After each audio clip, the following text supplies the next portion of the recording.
Oke, aku mulai ya. Sebelum kita mulai kita berdoa dulu. Silakan.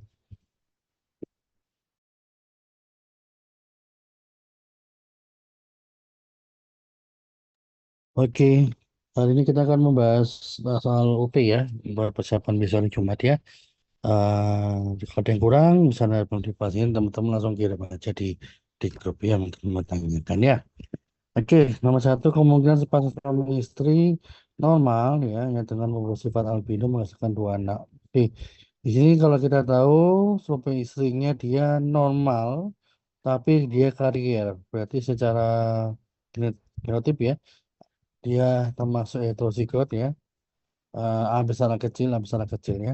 Perempuan, bapak ibu tidak mempengaruhi apapun di sini ya. Sehingga mau ini bapak, mau ini ibu, mau ini ibu, ini bapak sama aja ya. Oke, genotipnya dipisahkan ya.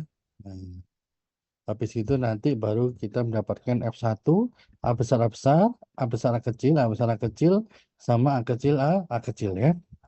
Oke, kalau kita ngitung probabilitas ya, teman-teman mungkin masih ingat ya materi yang PPT warna biru itu ya. Ini kita pakai rumus matematika ya. Kalau ada keterangan dan, berarti itu adalah sebuah perkalian ya teman-teman ya. Ya, kalau contoh nih misalnya di sini ya, dari kemungkinan ya atau probabilitas ya. Jadi misalnya KX ya, X per X plus Y. Kalau itu kemungkinan, mau kemungkinan apa? Kemungkinan anaknya laki-laki, kemungkinan anaknya perempuan gitu ya. X itu adalah peristiwa yang diharapkan, yang dia adalah yang tidak diharapkan. Contoh langsung aja ke sini ya. Contoh misalnya, berapa kemungkinan bahwa seorang ibu melahirkan seorang anak laki-laki? Nah, kalau kita tahu, berarti kan ke laki-laki ya, kemungkinan dari atau probabilitas dari laki-laki. Dari laki-laki per total semua ya. Ya. Laki plus perempuan, satu per satu, berarti setengah. Berarti kemungkinan dia melahirkan laki-laki ya setengah, perempuan ya setengah gitu ya. Yang kedua, berapa kemungkinan anak pertama lahir dari orang tua yang karier albino adalah normal? Yang di sini adalah orang tuanya albino, karier ya, eh, normal tapi karier albino. Dan ditanyakan adalah berapa kemungkinan anak pertama yang lahir normal gitu ya. Normal tuh bisa jadi dia homozigot A besar A besar atau A besar A kecil. Yang pasti bukan A kecil A kecil. Karena A kecil A kecil adalah resesif kan dia semuanya, sehingga dia albino. A besar A besar normal full normal ya. A besar normal. Nah, berarti ya kita lihat di sini. Kalau ini kan sama ya, A besar A besar, A besar A kecil, A besar A kecil, A kecil A kecil. Normal-normal albino. Yang kemungkinannya normal berarti berapa? 3 per 4. 3 dari total 4 kemungkinan. Yang albino berarti seperempat. Nah, oke.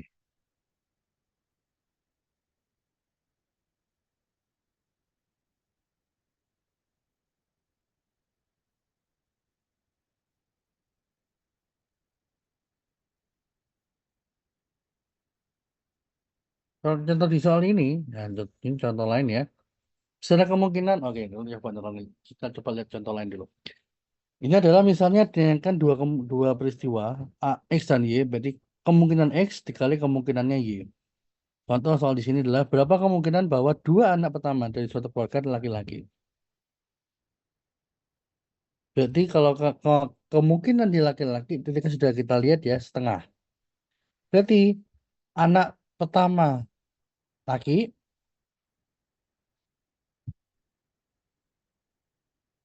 anak kedua juga laki-laki. Nah, yang dimungkinkan itu ya. Berarti kan kalau laki-laki setengah dikali setengah.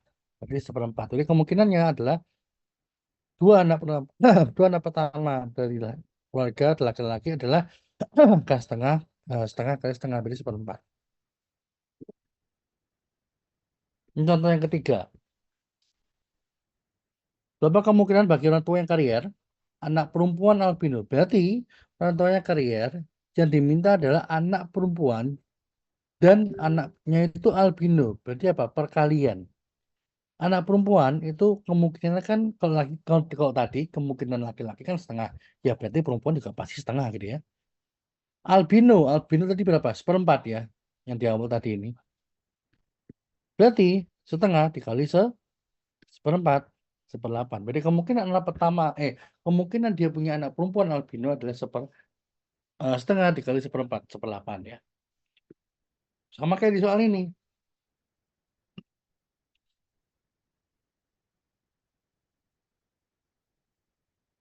Nggak normal dan satu albino.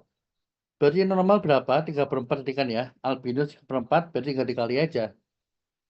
Anak pertama dua anak, saya satu normal, yang satu albino. Berarti kemungkinan anaknya normal 3/4. Kemungkinan anak selanjutnya albino adalah 1/4. Berarti berapa? 3/4 kali 1/4. 3/16. Itu ya, gampang ya.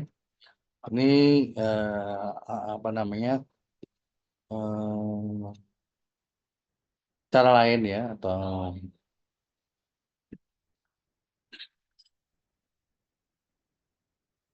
variasi soal variasi perhitungan lainnya. Itu sama ya, pakai ini juga gampang sama aja ya. Oke, kita lanjutkan ke nomor 2. Tahapan dalam translasi di mana Samin ditambahkan satu persatu ke Samin sebelumnya disebut sebagai gampang ya. Kalau ngasih ya. Jadi kalau di ini adalah pertanyaan translasi protein di mana ada transkripsi dan translasi. Transkripsi itu berada di nukleus. Nanti dia dari DNA, DNA nanti dipotong double helixnya menjadi single strand dengan bantuan helikase. Selanjutnya nanti akan menghasilkan pre-mRNA. Habis pre-mRNA nantinya akan diubah ya, seperti splicing, di-editing dan lain sebagainya sehingga menjadi mRNA. mRNA inilah yang nantinya akan menuju ke sitoplasma dan menuju ke ribosom untuk nanti akan dilakukan namanya proses translasi. Ya, transkripsi lalu translasi. Untuk transkripsi tata caranya ya atau prosesnya ada inisiasi, elongasi, terminasi.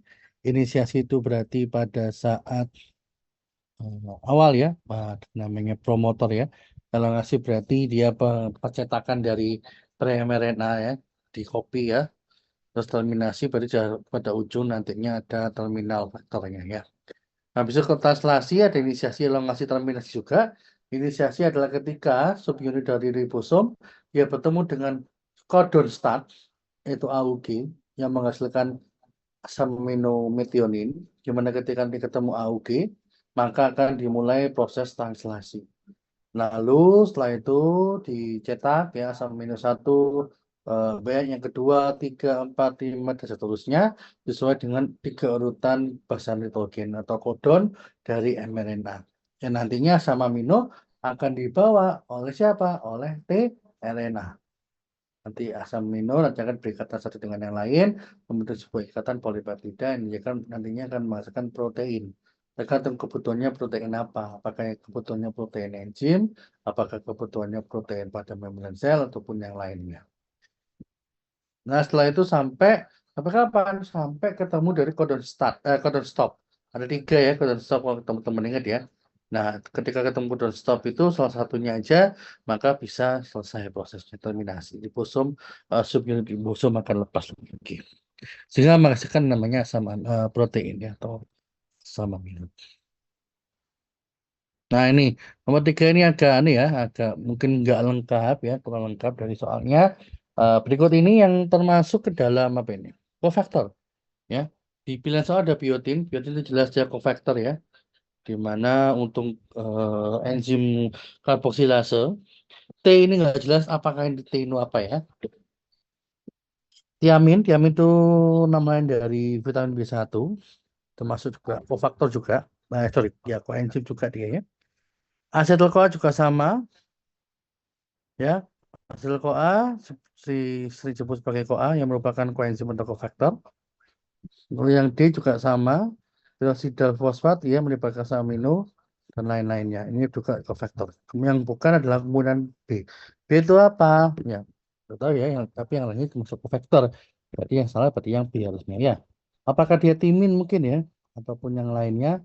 Ya nggak tahu ya. Kita yang penting kita sudah tahu maksud dari soalnya dan ketemu dari jawaban. Ya.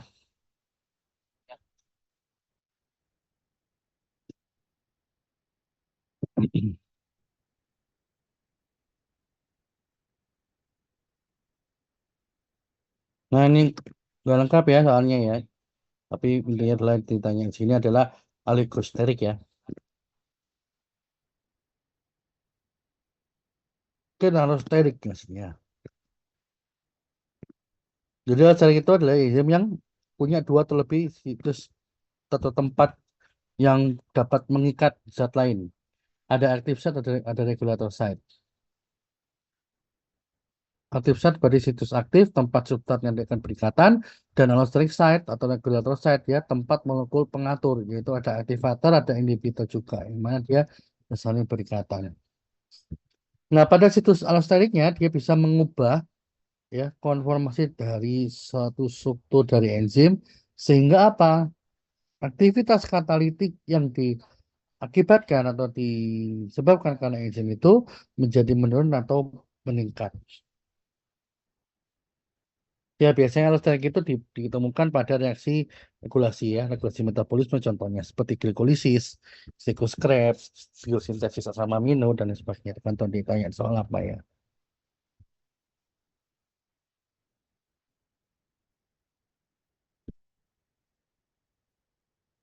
Ini ada panjangnya ya, tapi yang paling penting adalah itu yang tadi tak sebutkan tadi ya. Pada praktikum, oh belum ada panjangnya. Pada praktikum, penggunaan enzim amilase menggunakan HCl 0,05 N adalah untuk jawabannya ini untuk yang C ya, menghentikan kerja enzim. Kalau yang A jelas salah ya, ya dia kalau inhibitor ya berarti menghambat ya.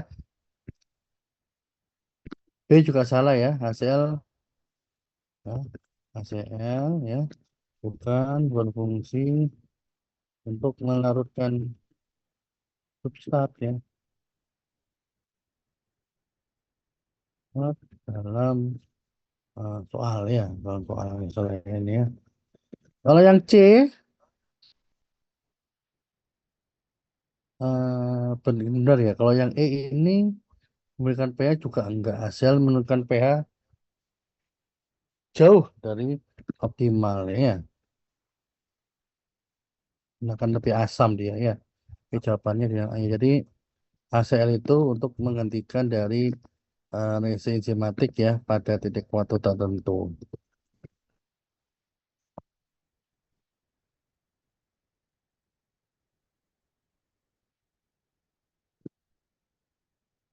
Karena HCl adalah asam kuat ya, yang dapat menurunkan pH hingga di luar kisaran optimum dari enzim. Sehingga enzim ya didenaturasi atau eh, situs aktifnya berubah ya, jadi nggak bisa berfungsi. Dengan penurunan pH tiba-tiba ini akan memecah ikatan yang menjadi struktur enzim ataupun substrat gitu ya.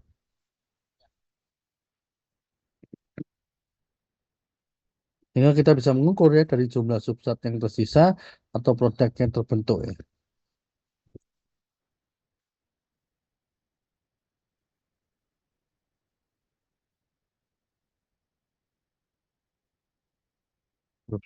Ya, bisa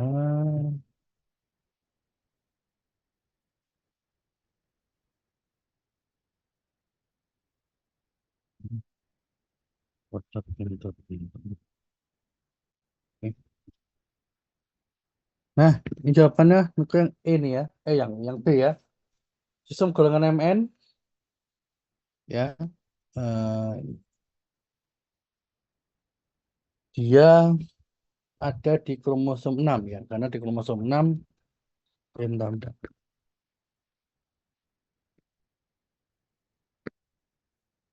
Sorry ya, B ini ya. Benar ya. Yang 4 ini ada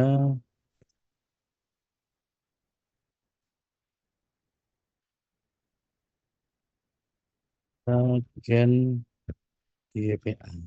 Ya, M dan N ini ya. Ada di kromosom 4. Nah, kalau 9 nggak ada ya. Adanya gen APO 9 ya.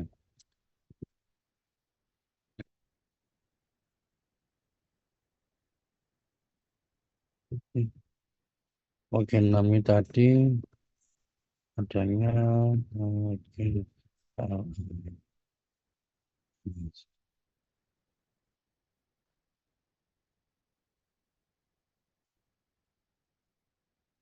kromosom 9 ini 34.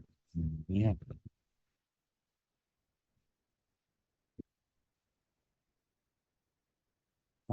Ini nama lainnya adalah anti leukosit, human anti leukosit.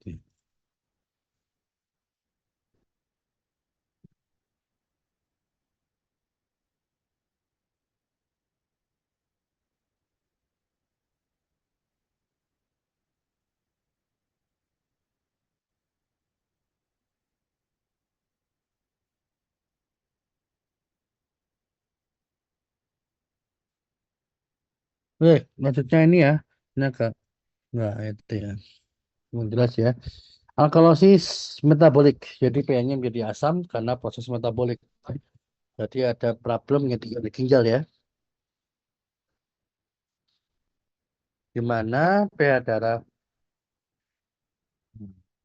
eh sorry, alkalosis basa ya, sorry ya,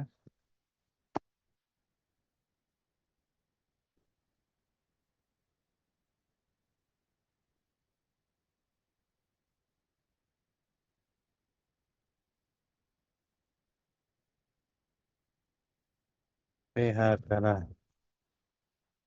naik ya, HCO3 min naik ya sebagai penyebab alkalosis metabolic. Kalau respiratorik kita fokusnya ke CO2. Kompensasi tubuh dia pakai untuk menurunkan dari pH kembali ke normal.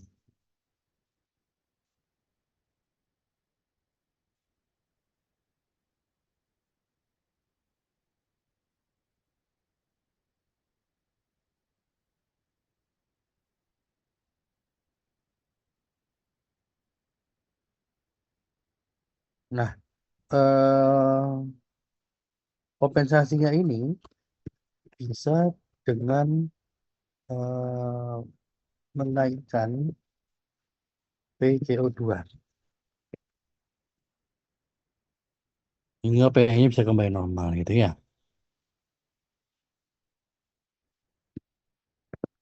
Bentar ya, kawan mari bentar ya.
Kita mulai lagi ya.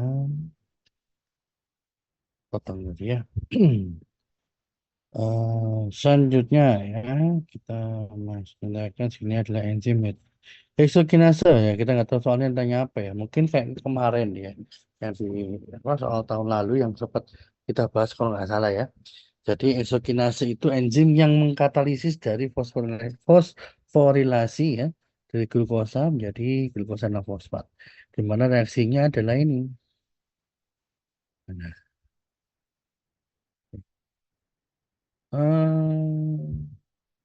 mana ya? Ini.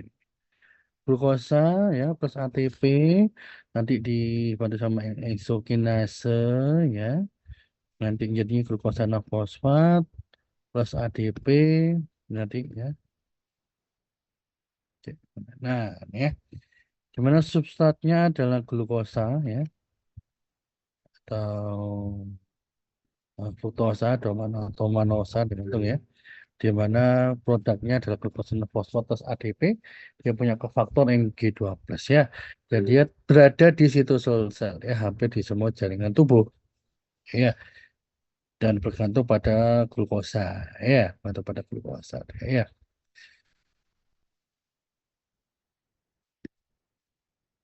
Itu yang biasanya sering ditanyakan ya. Ini ada contoh-contohnya ya, isozimnya dan sebagainya ini ya. Mekanisme kerjanya berkaitan sama glukosa plus ATP, terus melakukan perubahan konformasi enzim ya, glukosa fosfatnya ya menghasilkan glukosa 6 fosfat, G6P dilepaskan ya. Itu yang sering ditanya biasanya, atau soalnya yang teman-teman apa yang kemarin ya. Plasma darah, plasma darah antibodi ya, benar ya. Jadi antibodi dalam hal ini adalah imunoglobulin atau bisa disingkat IG ya, IG ya. Itu protein globulin ya yang disekresikan oleh sel plasma ya, yaitu adalah sel yang berdiferensiasi atau hasil diferensiasi dari limfosit B. Fungsinya apa? Untuk menghancurkan, menetralkan, mengikat dari zat asing seperti apa? Bakteri, virus, racun gitu ya. Lokasinya ya di mana di plasma darah ya, tempat utama dari antibodi. Ada juga di interstisial, ada juga di sekret tubuh juga ada. Sekret tubuh kayak misalkan apa? Keringat, asim ya, atau enggak mukus saluran nafas dan lain sebagainya ya. Dia punya macam-macam ya. Ada ada sini ya. Ada IG, IgG, ada IgE, IgM, E, D ya.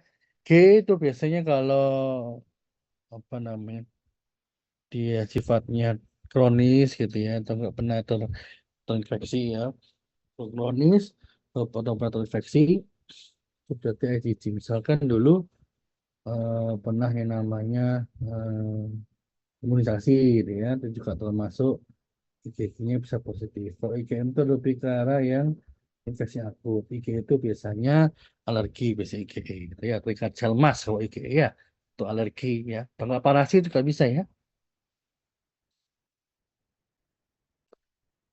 Ya, jadi kesimpulannya di mana antibodi di plasma darah, ada juga di serum, limfa dan sebagainya, utamanya di plasma darah.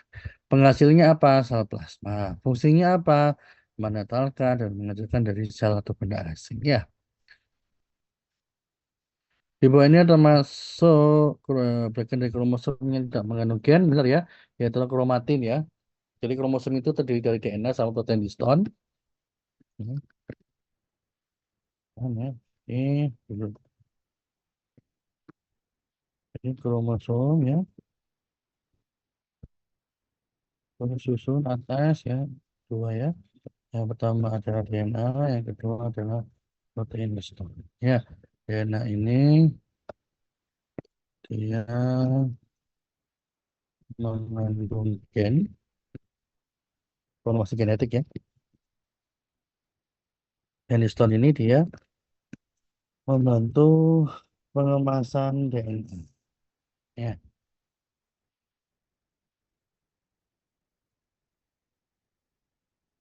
nah, kromatin ya, itu gabungan dari keduanya ya, DNA sama protein histone, dan kromosom itu yang kromatin yang terpadatkan atau terkondensasi gitu ya. jenis kromatin sebenarnya, atau jenisnya ya. Jenis kromatin ada yang pertama neokromatin. Eh, ini. Oh, nah, yang kedua adalah kromatin. Nah, kalau yang eukromatin ini teman-teman ya, dia itu ciri-cirinya dia longgar, kurang padat ya, dan dia sifatnya aktif, yang mana dia mengandung banyak gen yang dapat diekspresikan. Kalau heterokromatin, yang sangat padat,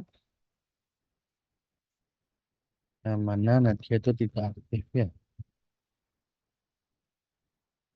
Nya adalah tidak mengandung gen atau gen tidak diekspresikan. Ini perbedaannya ya. Oke. Pada golongan darah B dengan diperlukan sel darah merahnya dapat enzim apa? Jawabannya adalah yang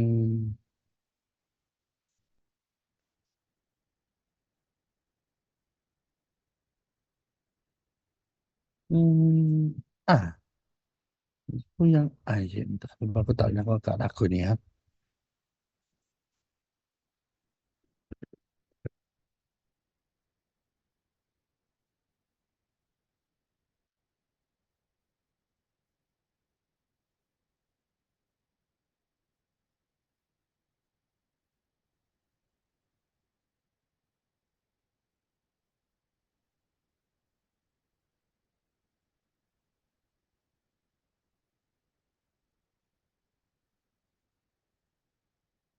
Ya lebih ke yang A ini guys.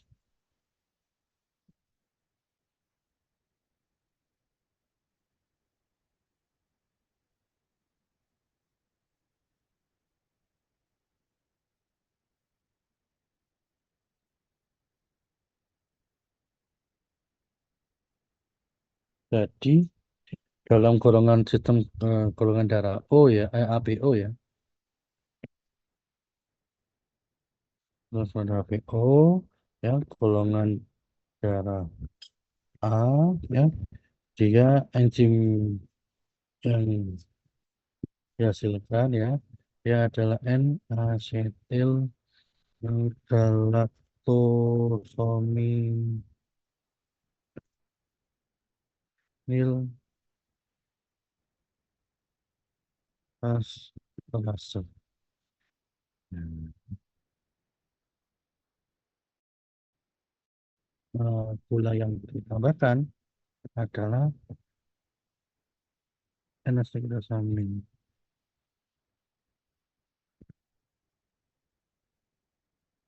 Nah, ya. Antigen yang terbentuk adalah antigen. Kalau golongan darah B, enzim yang dihasilkan galak, hmm, galaktosil ya. Galaktosil transferase kemudian dihasil termasuk kelas glikosil transferase ya. Oh, glikosil transferase. Gula yang ditambahkan adalah di galaktosa.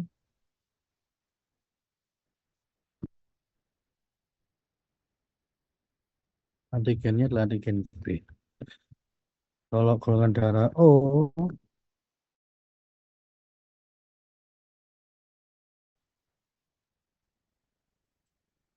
tidak ada enzim aktif, tidak ada gula ditambahkan, antigen H. Ya. Jawabannya yang A ini ya, enzimnya menambahkan di galaktosa ke antigen H. Yang D, yang B itu adalah gula yang ditambahkan oleh enzimnya, bukan enzimnya itu sendiri ya.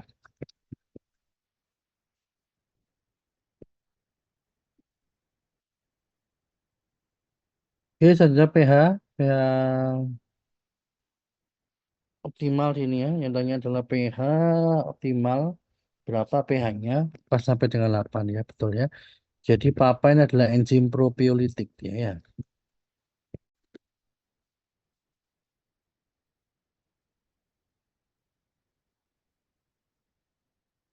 Enzim proteolitik ya, di mana yang berasal dari papaya.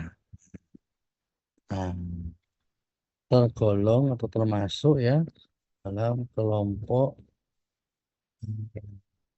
sistein protease ya, di mana mirip dengan enzim pepsin ataupun tripsin, tapi punya karakteristik tersendiri ya.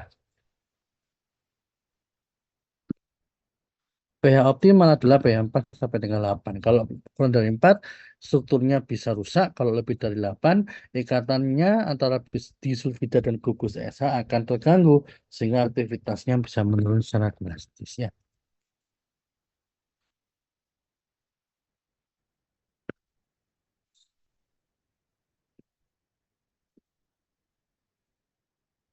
Autosomal dominan benar, nama Marfan ya.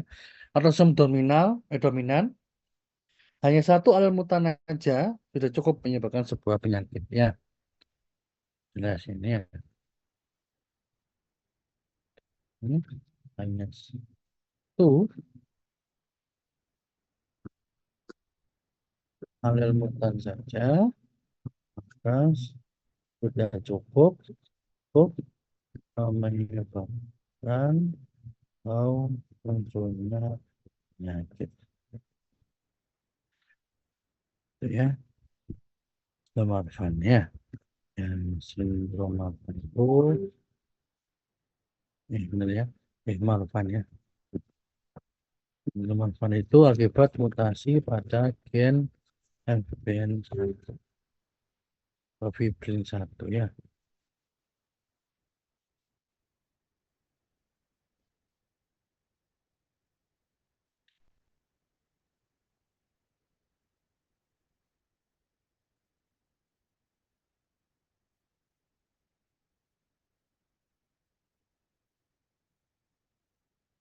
Termasuk betul ya. Sehingga bisa jadi nyatu satu ya. Ligase ini bukan. Ligase ini fungsinya buat menghancurkan ya. Dari double strand. Dari single strand ya.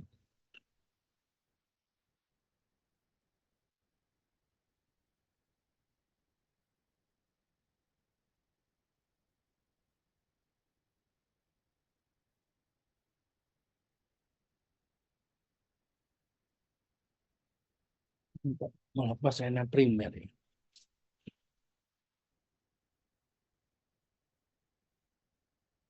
Ini lebih ke polimerase ya, Rek, ya. Relegase ini kan jelas ya, dia itu memutus kegiatan bagian antara bahasa nitrogen. Relegase ini dia menyambung fragmen atas lagi setelah primer dihapus. Hidrogenase ini enggak ada ya, nggak ada hubungannya ya. Primase ini lebih ke dia mensintesis ya. Sintesis RNA primer ya. Dia membentuk membentuk ya bahan untuk menghapus ya, kalau polimerase dia menghapus RNA primer dan menggantikannya dengan DNA ya. Oke, dari segi struktur dari sini ya, dari situ berarti pengurangan satu ya, misalnya ya, awalnya tuh abu G E A T G C C G E G T ya, menjadi misalnya apa A G C C G itu lah ya, ini hilang ini maksud galasi nanti ya. Jadi dia bisa menyebabkan gangguan ya. Antaranya adalah dia akan menghasilkan asam amino yang bisa berbeda gitu pastinya ya. Kalau mengalami acidosis metabolik, berarti dia punya asam ya, dan metabolisme. Dan berarti hubungan sama HCO3 ya. Berarti pH-nya dia naik karena basa, HCO3-nya ya kan yang metabolik kan hubungannya sama HCO3 ya. pH-nya naik karena HCO3. Sorry, acidosis ya. Turun ya berarti ya. HCO3 tambah banyak hanya pH apa? HCO3 tambah banyak, konsentrasi hanya tambah turun. Berarti kalau konsentrasinya turun berarti tambah basa.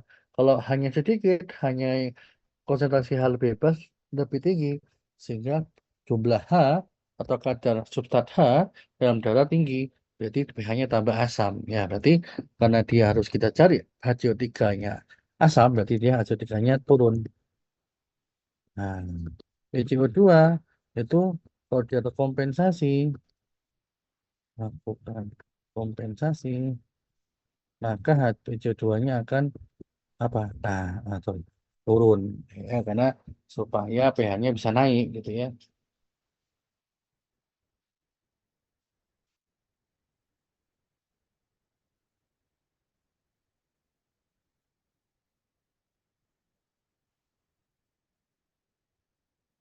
Bagaimana kompensasinya? Jawabannya benar C. Peningkatan reabsorpsi HCO3 ya, dan juga ekskresi H sebagai amonia gitu ya. Jadi kompensasi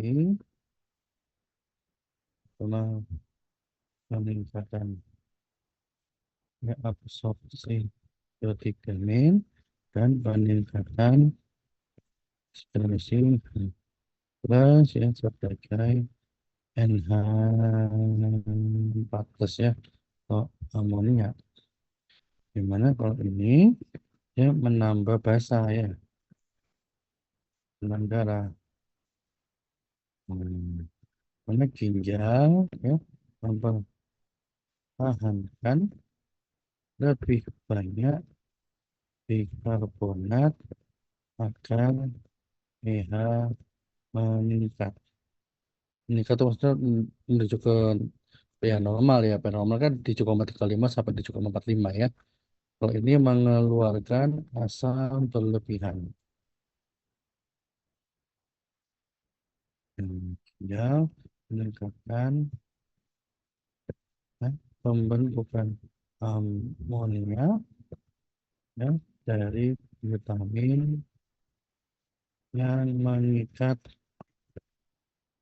plus membentuk NH4 amonia ya dan dibuang melalui urin. Nah, ini ya. Oke, kita lanjut. Pada minggu keberapa perkembangan janin terjadi diferensiasi seksual pada minggu ke-8. Betul ya? Pad- Jadi dan minggu ke-6 ya. Ada jadi ini adalah gonad masih indiferen, belum terdiferensiasi ya. Belum terlihat arah perkembangannya. Minggu ke-7 sampai 8. Nah, ini baru 7 sampai 8 ya mulai ya terjadi diferensiasi seksual ya tergantung apa genetiknya. Kalau XX berarti perempuan, laki-laki perempuan, XY berarti laki-laki ya. XY ada gen namanya gen SRY ya pada kromosom Y dia memicu dari produksi atau sekresi testosteron sehingga pembentukan genital laki-laki, testis dan sebagainya ya. Sel sel toli nanti akan menghasilkan AMH atau anti Mullerian hormone sehingga nanti menghambat dari ductus Muller dan sebagainya. Itu pada proses perkembangannya ya. Nah, terus minggu ke 10 sampai 12 ya, organ genital eksternal ya, mulai tampak. Ya, tampak perbedaan morfologi. Habis itu minggu ke-16 ya, yang terjadi adalah perbedaan organ seks. Ya, organ seks eksternal sudah jelas secara anatomi dan dapat dikenali melalui USG. Nah, ini sudah. Ya, SLI ya, dia akan eh, memicu pada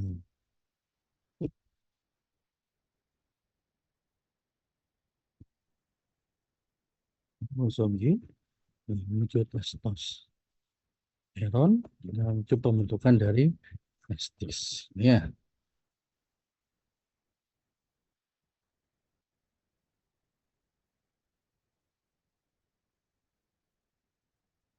ini seorang mahasiswa ya sedang mempercayakan energi hubungan gerakan. Energi apakah yang dimaksud? Nah, energi internal betul ya. Jadi seorang mahasiswa mempelajari energi yang berhubungan dengan gerakan atau getaran molekul ya, energi yang tersimpan ya di dalam zat itu sendiri. Itu sebagai dengan energi internal. Nah, ya, di mana energi internal itu jumlah total energi mikroskopik yang dimiliki ya oleh sebuah sistem. Ya. Ya, berasal dari ini gerakan atau getaran, gitu ya, rotasi, kegiatan kimia, gitu ya.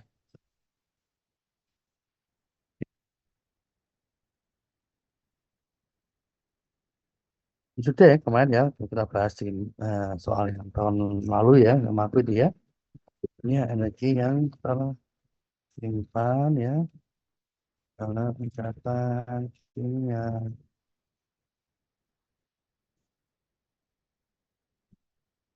oh, ya, dan lainnya. Deaktivasi juga energi minimum yang diperlukan untuk memulai reaksi untuk eksternal ya, energi dari luar ya, dalam gaya tekanan ya dan lain-lain ya. Energi cahaya berarti ya, energi dari radiasi elektromagnetik ya. Banyak variasi gamet. Berarti kita lihat berapa yang itu zigot ya. Satu, dua, nggak ada ya. Dua, tiga. Berarti jawabannya adalah ini ya. Dua pangkat N ya. Di mana N sama dengan 2 dari 3 ya. Berarti 2 pangkat 3, 8-nya.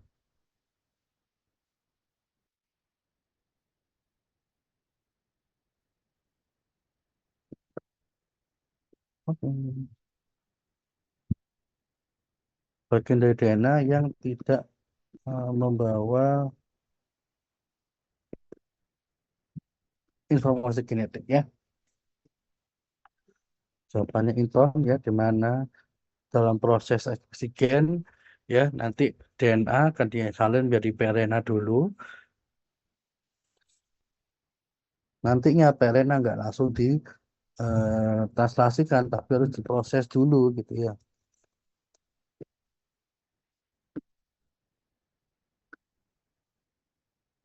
DNA jadi free. Kalau nanti jadi apa? mRNA. Mana free mRNA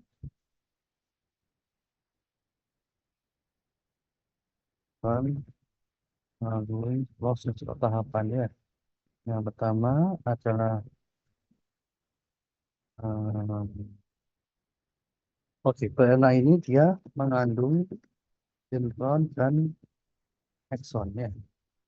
Ya, melalui splicing Nah, di mana spesies ini namanya enzim spliosom ya, akan memotong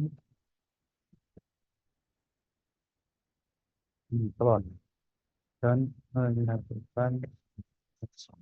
Nah, sehingga hasil akhirnya adalah mRNA matang. Oke,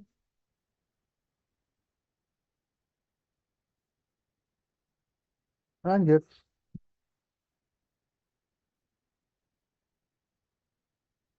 Hipotesa Lyon.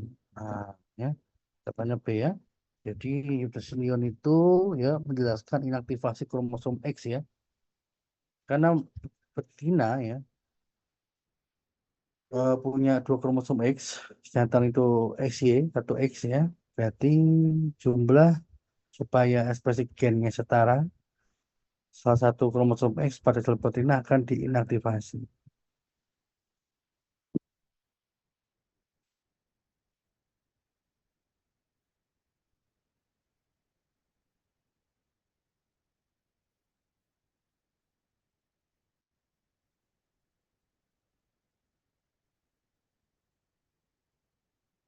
Oh, saya. Dan salah satu dari bunyinya adalah kromosom yang berpignosa ya bisa berasal dari bapak atau ibu ya dan kehilangan dari aktivitas genetiknya. Ya, kromosom X akan aktif dan akan kehilangan dari aktivitas genetiknya. Gitu ya.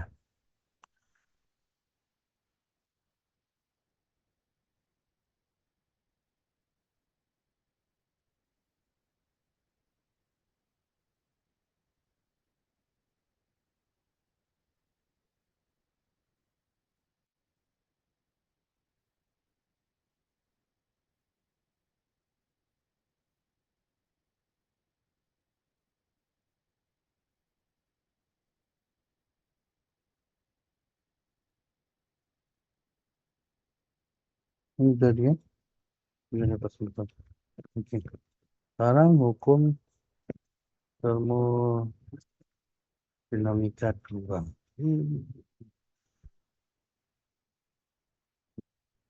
Ini hukum termodinamika dua. Dia membahas tentang menjelaskan arah alami ya terjadinya proses energi dan memperkenalkan konsep entropi atau S ya. Di mana entropi ini adalah ukuran, nah ya, tingkat ketidakteraturan atau disorder ya dalam suatu sistem ya.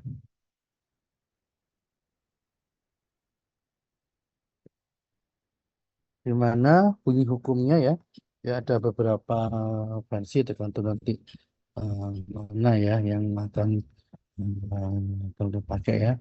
Yang pertama ya kasih entropi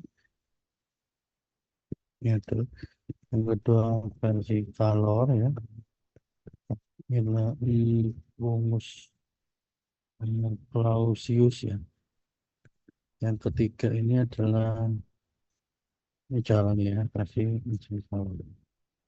Kalau entropi bunyinya adalah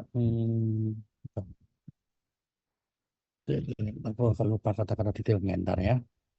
Angin.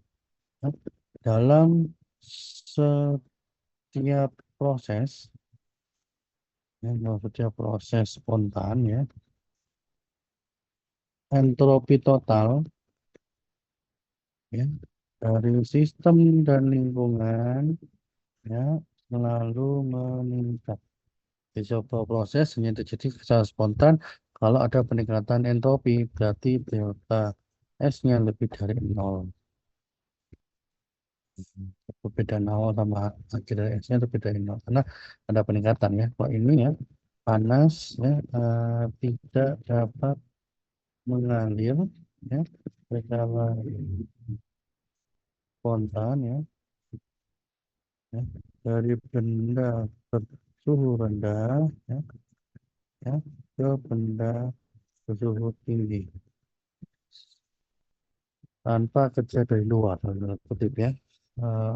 Misalnya panas akan mengalir dari air, air panas ke dingin ya, nggak mungkin seperti ini secara spontan ya. Versi mesin kalor ya, tidak mungkin membuat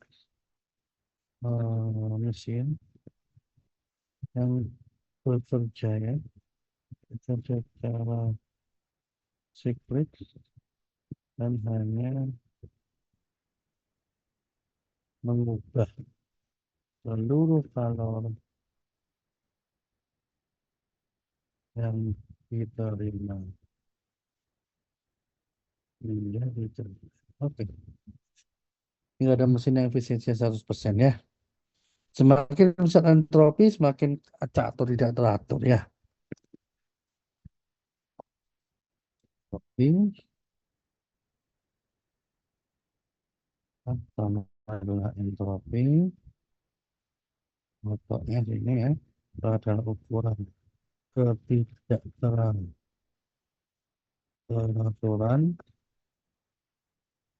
sistem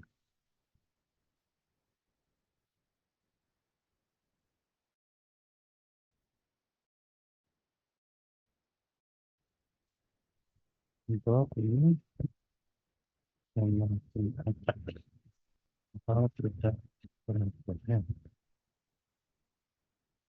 Delta S sama dengan delta S sistem dan delta S lingkungan ya, ini ya gen yang menyebabkan bisu tuli.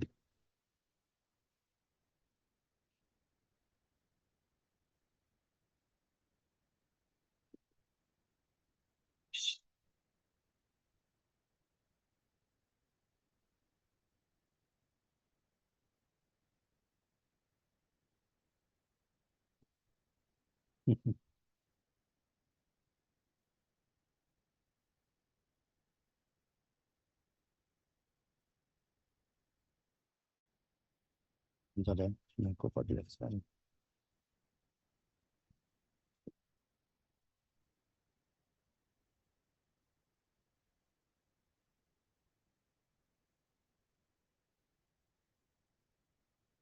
Benar ya, komplementer ya.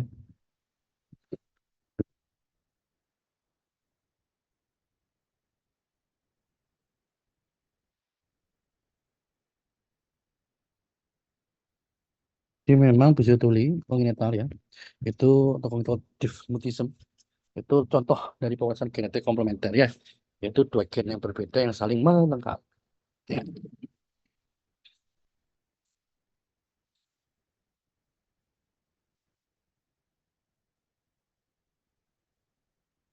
Oh, ya.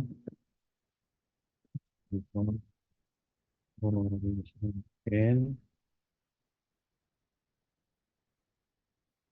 yaitu dua gen berbeda yang saling melengkapi.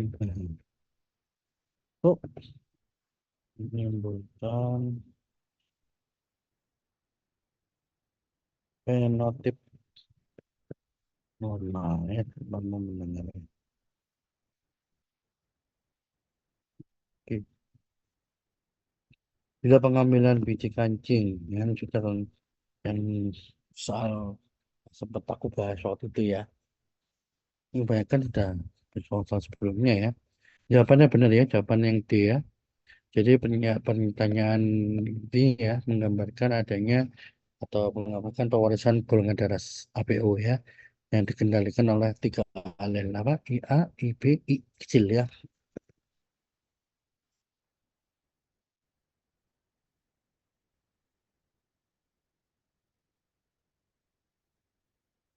Yang mana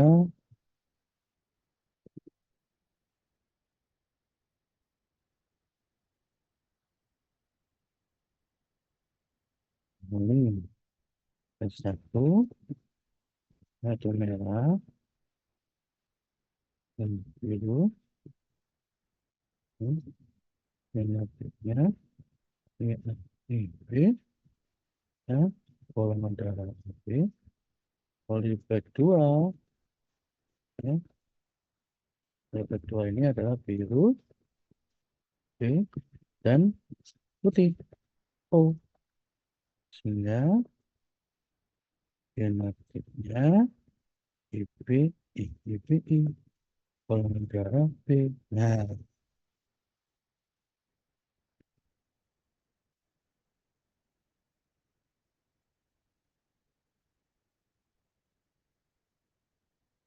hilangkan ya, IA, IB, IA,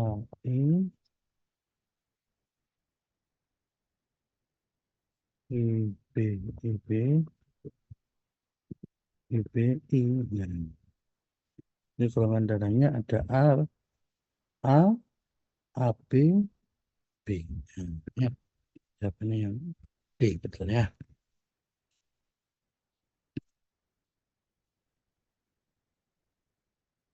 Peranan vitamin. Vitamin yang dimaksud, oke. Apa aja yang ikut wajibnya dimaksud di sini?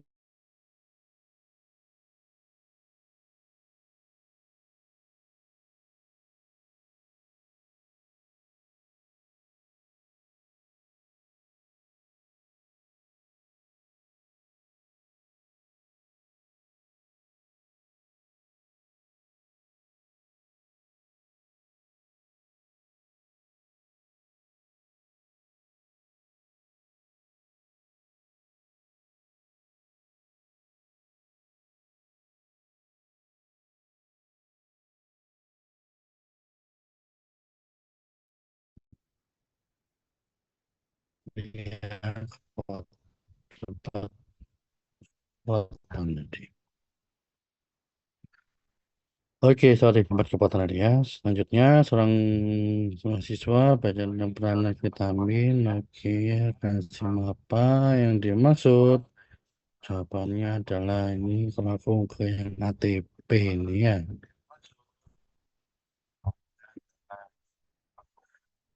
Kalau koenzim A itu pembawa gugus asetil ya dia ya, bukan pembawa fosfat. Ada isinya adalah fosfat ya. Ya ini pembawa ini gugus asetil. FAD dia pembawa elektron ya, dan H plus dalam reaksi redoks. Nah, TPP itu tiamin fosfatase koenzim vitamin B1 pembawa gugus aldehyid. Kalau ini koenzim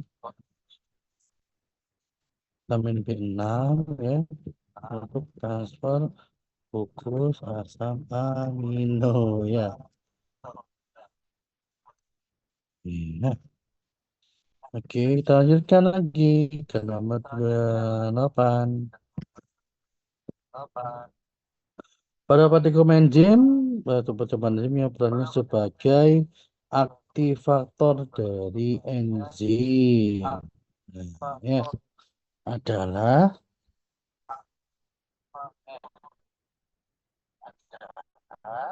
bentar, bentar. Ini kok putus-putus sinyalnya. Aman ya. Kenapa ya? Jawabannya di ini ya. Jadi pada partikum enzim amilase ya, biasanya kita kan menguji dari aktivitas enzim. Misalnya enzim apa amilase saliva atau amilase pankreas ya terhadap substrat amilum. Nah, pada percobaan itu ya, aktivator enzim ya itu adalah zat yang meningkatkan dari aktivitas katalitik sebuah enzim tanpa menjadi bagian dari substratnya.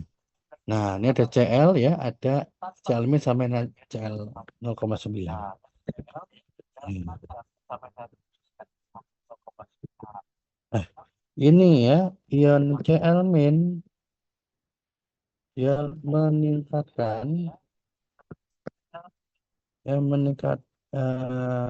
meningkatkan aktivitas enzim amilase tanpa mengubah dari pH. Kalau yang A memang Cl aktifat tetapi HCl yang membuat asam ya. Kalau yang B juga sama menurunkan dari pH. Kalau yang C Na tidak berperan sebagai aktivator. Ya. A tidak berperan sebagai aktivator. Ya. Oke, lanjut ke nomor 39. Pada bentuk yang diamati, kromosom ada kromosom kelompok berapa gitu ya. Ada kromosom mudah, paling mudah diamati.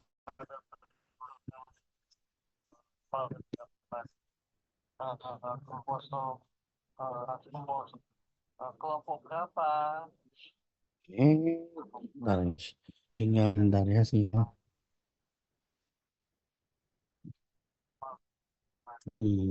ini bentar. Lihat kali.